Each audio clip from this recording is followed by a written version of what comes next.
ми продовжимо. Дякую. Ми продовжимо Звонок из телемарафон. Судака. Пожалуйста, мы вас слушаем. Ваш вопрос.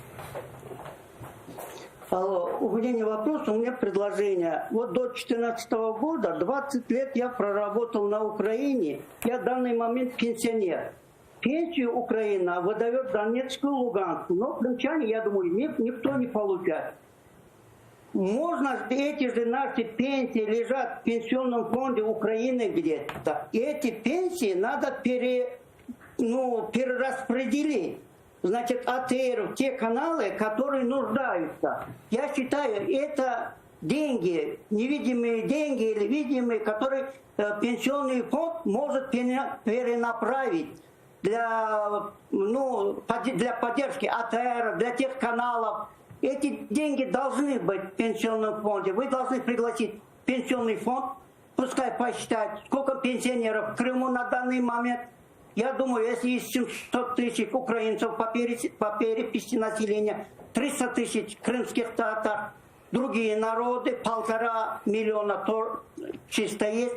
Из них пенсионеров, я думаю, 70, 80, 100 тысяч пенсионеров должны быть, по моим колхозным расчетам.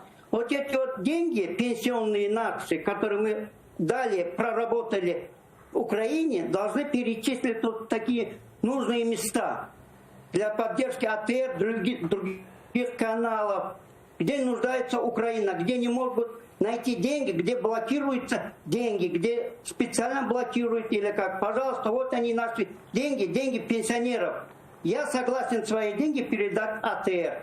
Получайте, пожалуйста, если такой вариант подходит. Спасибо вам большое.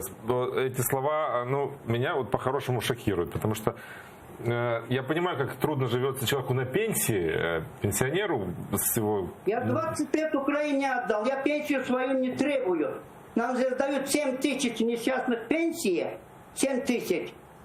Хватает нам с трудом. На хлеб, на черный, на чай хватает. Спасибо вам большое. И еще вот по поводу телеканалов. Я канал смотрю через тарелку. Ну вот это вот 1+1, Интер, ICTV, я не знаю, это просто без наркоза Крым отрезали от Украины. Это просто позор Украине. Это РНБО, СНБО надо поднять. Это я не знаю, как это вот так вот можно наживую. Столько лет говорите Крым украинский, и в один чат, и никто даже в нос не дует. Как это понять? Ви навіть не уявляєте, наскільки мені соромно. Просто обидно за Украину. Просто 5 лет боролись за Крым, и на данный момент вот такая история. Я ще кажу, Спасибо вам большое за вашу поддержку. Спасибо, это дорогого стоит. Поддерживаем. Наскільки мені соромно це чути, як материковий українець, розумієш, Ром?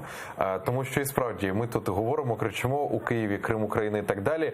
І ось, пане Сергію, я без перебільшення скажу, особисто я отримав вже мінімум 100 повідомлень у Фейсбук.